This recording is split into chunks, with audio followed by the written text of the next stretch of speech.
નમસ્કાર પ્રણામ મિત્રો, જય માતાજી, જય શ્રી કૃષ્ણ. મિત્રો, આજની કહાની છેલ્લે સુધી સાંભળજો એવી નમ્ર વિનંતી કરું છું. તો ચાલો જાણીએ આજની કહાની. મમ્મી, મારી દીકરીને તું તો સાચવીશ. મારાથી અદેખરી પણ એક માં થઈને તેને છોડીને જવાની પીડા હું કેમ કરી સહીશ? અને જ્યારે મારા સાસરિયા કહેશે તેને લઈ જવાનું, હું ક્યાં મોયે તેને તેડવા આવીશ? અને જો હું તેડવા આવીશ તે મારી સાથે આવશે ખરી? મને પોતાની માં માનશે ખરી? અને જો માનશે તો માં ના પ્રત્યે જે દીકરીનો ભાવ હોય તે તેનામાં મારા માટે જાગશે? આવા તે કેટલાય સવાલો નિયતિના મનમાં જ ધરબાઈ ગયા. તે ચોકડીમાં ગઈ. સામાન્ય રીતે દધુડી પડે એટલો જ નળ ખોલતી. તેણે આજે આખો નળ ખોલી નાખ્યો. ધડધડાટ પાણી વહી જતું હતું, જેના અવાજમાં તેનું ધીમું આકરત દબાઈ ગયું અને મોં ઉપર આડેધડ પાણીની છાલકો મારી. તેણે આંસુની ખારાશને નહિવત કરી દીધી, પણ એ બધીએ ખારાશ તેના સહજીવનમાં કાયમ માટે સમાઈ ગઈ. રેવામાં ડાહી પોતરીને મૂંગા મૂંગા જોઈ રહ્યા. નિયતિ નળ અધખુલ્લો છોડી ઘરમાં ગઈ અને તૈયાર થવા ઓરડાના બારણા વાસી દીધા. રેવામાંએ ચોકડીમાં જઈ ખુલ્લો નળ તો વાસી દીધો, પણ પોતરીના મનમાં જે અનરાધાર વરસી રહ્યું હતું તેને રોકવા તો તે અક્ષમ હતા. મન વાળીને બેઠકમાં જઈ પોતાની આરામ ખુરશી શોભાવતા વિમળા વહુને સાથ દીધો. વિમળા વહુ રસોડામાં નાનકડા દોહિત્ર અને દોહિત્રી માટે ફળોનો રસ તે વાટકીઓમાં ભરી રહ્યા હતા. તે અજ્ઞાકિત વહુના વેશે હડબડાટીમાં ઘૂંઘટો ખેંચતા બહાર આવ્યા. બોલો બા, રેવામાંએ જીવનમાં પહેલી વખત તેને પાસે બેસવાનો ઈશારો કર્યો.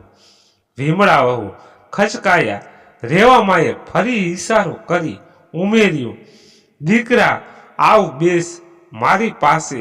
વિમળા વહુની સાથે પાછળ ઓરડામાં પ્રવેશ કરતા રેવામાંના એકમાત્ર પુત્ર મનોહરને પણ પોતાના કાન ઉપર વિશ્વાસ ન આવ્યો. વિમળા ખચકાતી બાજુની સોફા ચેરમાં બેસી પડી. પડતા પડતા રહી ગઈ. સોફાનો હાથો પકડી સરખી બેસવા જાય ત્યાં તો રેવામાંએ તેનો હાથ ચાલી પોતાનો બીજો હાથ તેના ઉપર મૂકી થોડો હુફાળો દબાવ્યો. વિમળાની આંખોમાં જાણે સૂક્ષ્મ દર્શક કાચ પ્રવેશી ગઈ. તેને રેવામાંની આંખોનું હેત, કચલિયાણું સ્મિત, હાથની નસોમાં ધબકતું જીવન, બધું એ ઘણું વિસ્તૃત અને સ્પષ્ટ ભાસી રહ્યું. વિમળા વહુથી છૂટા મોયે રડાઈ ગયું. રેવામાંનો હાથ તેના ખંભા અને હાથ ઉપર ફરી રહ્યો. આજ સુધી માની આ મન્યાએ તેમની હાજરીમાં પત્ની હોય તે ઓરડામાંય જાજુ ન રોકાતો. મનોહર પોતાના ડગલાને બગડેલી બ્રેક સાયકલની જેમ રોકી ન શક્યો. તેનાથી પત્નીની પીઠ પસવારાઈ ગઈ. રેવામાંનો બીજો હાથ દીકરાના હાથ ઉપર થઈ તેને પણ સાંત્વના આપી રહ્યું છે. આજે પ્રથમ જ ઘરના ત્રણેય સભ્યો એક જ ઓરડામાં નિયતિના દુઃખને પોતે અનુભવતા આમાન્ય ઘર બહાર મૂકી પોતાના સંવેદોને છૂટા હાથે વેરી રહ્યા હતા. એટલામાં બાળકોનો રડવાનો અવાજ આવ્યો. વિમળા વહુ અને મનોહર બે લગભગ દોડ્યા. અંદર જઈને બે બાળકોને અદેકારા હેત ઉછળી બહાર આવ્યા. આમ તો આજે જય જવાનો હતો, ખુશાલી તો અહીં જ રહેવાની હતી, પણ નાના નાની બેયનું હેત ખુશાલી ઉપર જ વરસી રહ્યું હતું. બેય બેઠકમાં આવ્યા અને રેવામાએ હાથ લંબાવી દીકરાના હાથમાંથી જઈને તેડી લીધો. આજે સાંજે નિયતિ તેને લઈને સ્વેસુગૃહ જશે, પછી ક્યારેય પાછી ફરશે અને દીકરીના ઘરે તો સેજ જવાય. બંને બાળકો હજી 8 દિવસ પહેલા જ 6 મહિના પૂરા કરી 7મા મહિનામાં પ્રવેશ્યા હતા. તેના બીજા જ દિવસે નિયતિના સાસુમાનો ફોન આવ્યો કે આજથી 7મે દિવસે હું અને તમારા જમાઈરાજ નિયતિને અને જઈને તેડવા આવીશું. મનોહર પહેલા સમજી ન શક્યો.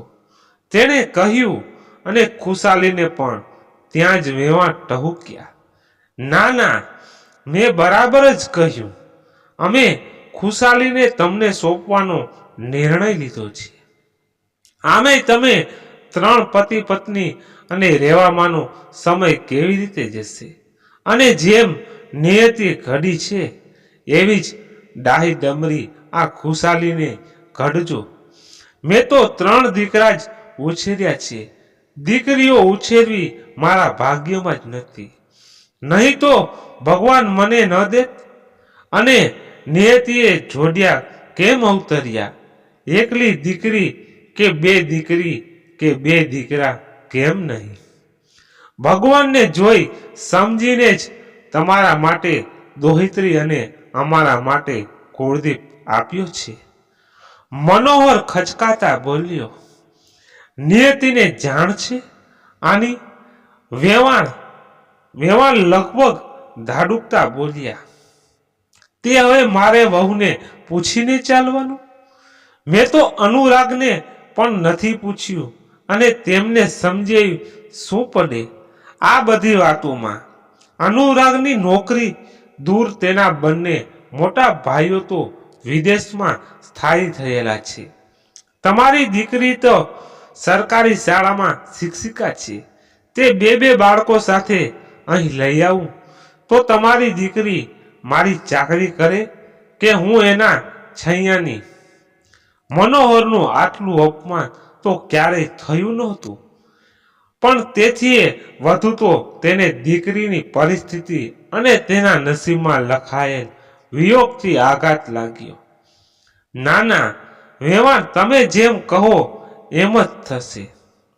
જય માતાજી કહી તેને સામે છેડે ફોન મુકાયો. પછી ફોન મૂક્યો તે જાણે બળબડતા તાપમાં ઉઘાડા પગે અને માથે ચાલીને આવ્યો હોય એવી કાંતિહીનતા અનુભવવા લાગ્યો. તેની ત્રુટક વાતો સાંભળતા રહેલા રેવામાએ વિમળા વહુને સાથ દઈ પાણી મંગાવ્યું.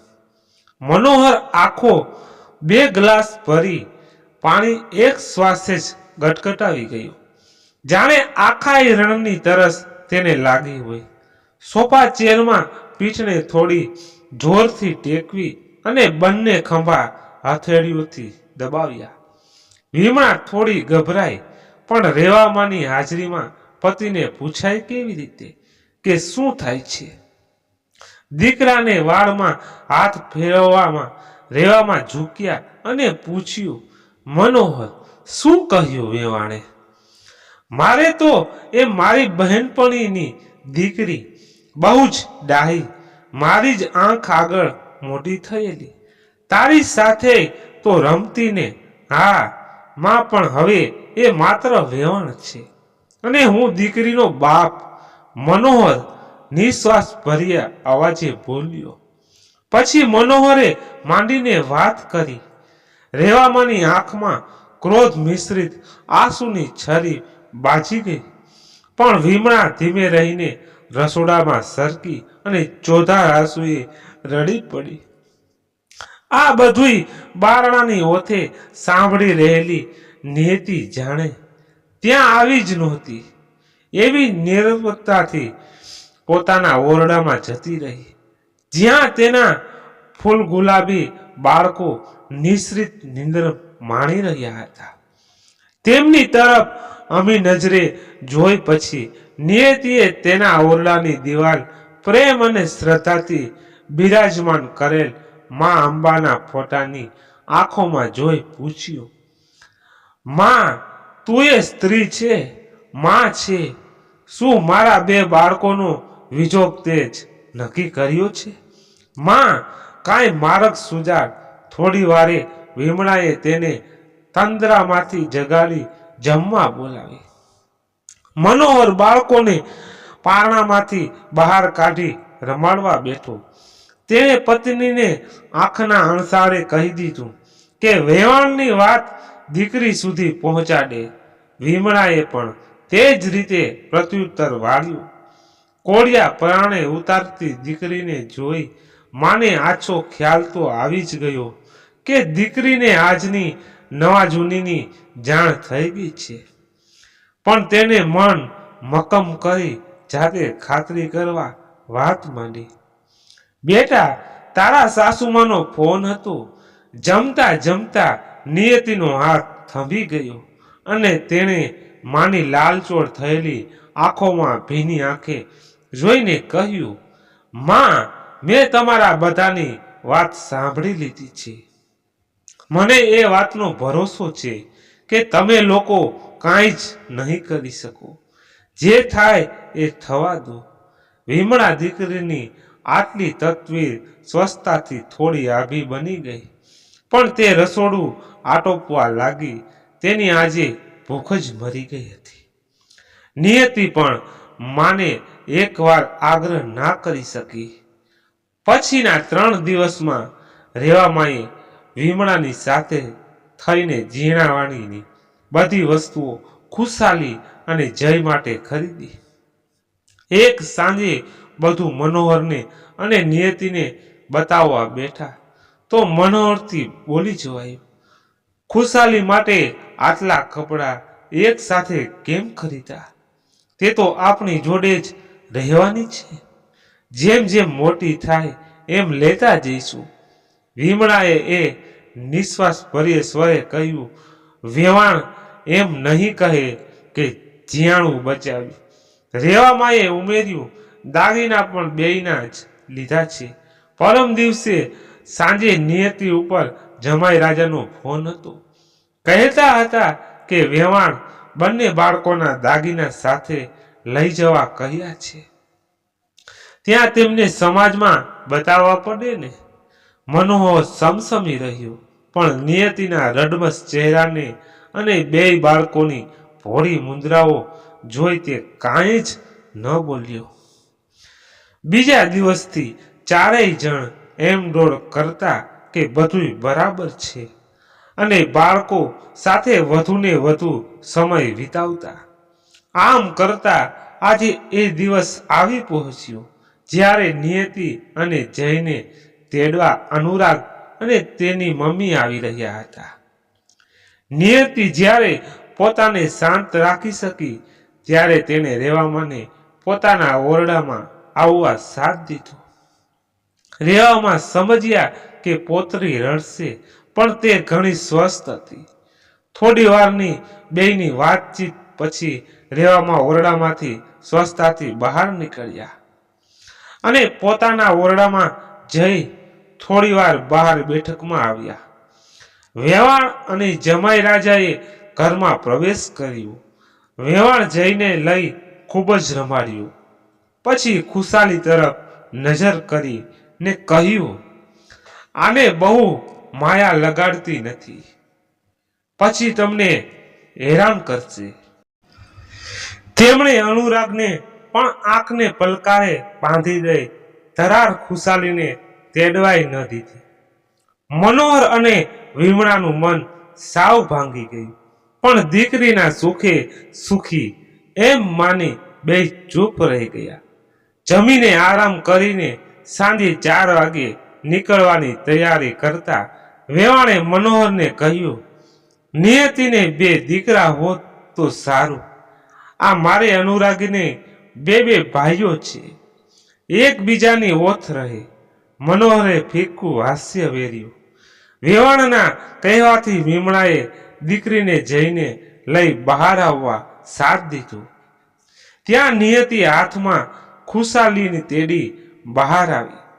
વેવાણે પિત્તો ગુમાવ્યો અને દીકરીને તેની માના હાથમાંથી લગભગ આંચકી લીધી.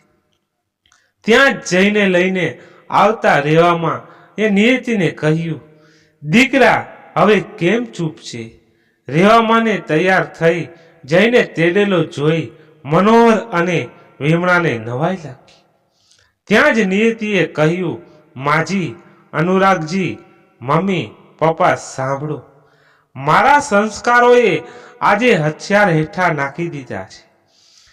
એક માની વ્યથા આગળ આજે હું કોઈની પત્ની, દીકરી કે વહુ નથી. માત્ર આ બે નિર્દોષ બાળકોની માં છું. હું મારા સાસરે નથી જઈ રહી. દાદી સાથે જ્યાં મારી નોકરી છે એ શહેરમાં જાઉં છું. ત્યાં તમે બંને પણ જ્યારે ઈચ્છો ત્યારે આવી શકો. મારા બે બાળકો મારી દાદીની સારવારથી ઉછળશે. મારી બહેનપણી જે મારી સાથે જ નોકરી કરે છે તેને કહી મેં એક ઘર ભાડે લીધું છે. કામકાજ માટે પણ એક બહેનને કહ્યું છે, જેથી હું અને દાદી બાળકોનો પૂરતો ખ્યાલ રાખી શકીએ. અમારી ટિકિટો પણ મેં ઓનલાઈન કઢાવી લીધી છે. હું આર્થિક રીતે પગભર છું તેનો મને સંતોષ છે, અભિમાન નહીં. પણ જ્યારે મારા બાળકોના પિતા અને દાદી જ તેમને વિખૂટા પાડવાની કોશિશ કરે, જેમને મા અંબાએ જાતે જ સાથે આ પૃથ્વી ઉપર સાથે મોકલ્યા છે, જેમને પ્રભુએ જ કાયમી સાથ આપ્યો છે, તેને આપણે કેમ કરી વિખૂટા પાડવાના? બીજે એક વાત અહીં ઉલ્લેખનીય છે કે મારી નોકરીના સ્થળે જ અનુરાગજી બદલી કરાવી રહ્યા હતા, પણ મારા સાસુએ જ તે રોકાવી દીધી. અનુરાગજીએ 2-3 અઠવાડિયે થાકીને ક્યારેક તો બહારનું ખાઈ બીમાર પડીને આવે. હું એમાં ન બોલી. અનુરાગજીએ પણ એમ જ કહ્યું કે જવા દે, મમ્મીને નહીં ગમે. જ્યાં સામે ચાલીને દીકરા અને વહુને, બે જોડિયા બાળકોને વિખૂટા પડાતા હોય અને ઉપરથી સાવ નાની અભૂત દીકરીને માથી વિખૂટી પડાતી હોય, ત્યાં મારે જવું જ નથી. વિમળા વેવાણને કરકરવા લાગી, માફ કરો, થોડી દુભાઈ છે, હું સમજાવી દઉં છું. ત્યાં રહેવામાં તેને અટકાવતા બોલ્યા, વિમળા, તારી દીકરી બરાબર જ કહે છે. આજે હું તેના જ પક્ષમાં છું. મેં તને દુભવી ઘણી વાર, પણ આપણી એકની એક નિયતિને મેં ક્યારેય નથી ધૂતકારી. એ તો મારી આંખનું રતન, જેવો દીકરો એવી જ દીકરી. અનુરાગને કોઈનો ફોન આવ્યો, તેણે નામ જોયું અને બહાર જઈ વાત કરી. સાવ ઢીલો થઈ અંદર આવ્યો અને ધીમેથી પોતાની મમ્મીને સમજાવવા લાગ્યો. વેવાણ થોડા કૂણા પડ્યા હોય એવું લાગ્યું. તે બેસી ગયા અને નિયતિ પાસેથી ખુશાલીને માંગી. નિયતિએ પોતરીને તેની દાદીના ખોળામાં મૂકી. ત્યાં વેવાણ પોતાના આંસુ ખાડી ન શક્યા. મોડી સાંજે જમીને અનુરાગની ગાડીમાં સાસુમાં સાથે બંને બાળકો લઈ નીકળે. નિયતિને હર્ષભેર વડાવાય. નિયતિએ વહુ સસરાજી સાથે મળીને રચેલ નાટકે બે સહોદરોનો જીવન જોડી રાખ્યા. મિત્રો, આજની કહાની અહીંયા સમાપ્ત કરીએ છીએ. તમને કેવી લાગી તે અમને કોમેન્ટમાં જણાવશો અને પસંદ આવ્યું હોય તો લાઈક અને શેર જરૂરથી કરજો. અને ચેનલમાં નવા છો અને આવી નવી કહાની સાંભળવા માંગતા હો તો ચેનલને સબસ્ક્રાઈબ કરી લેજો, એટલે નવી કહાની દરરોજ સાંભળવા મળતી રહે. ધન્યવાદ. ફરી મળીએ એક નવી કહાની સાથે. ત્યાં સુધી બધા મસ્ત રહો, તંદુરસ્ત રહો. જય માતાજી, જય દ્વારકાધીશ. હર હર મહાદેવ મહાદેવ. જય શ્રી રામ. રાધે રાધે.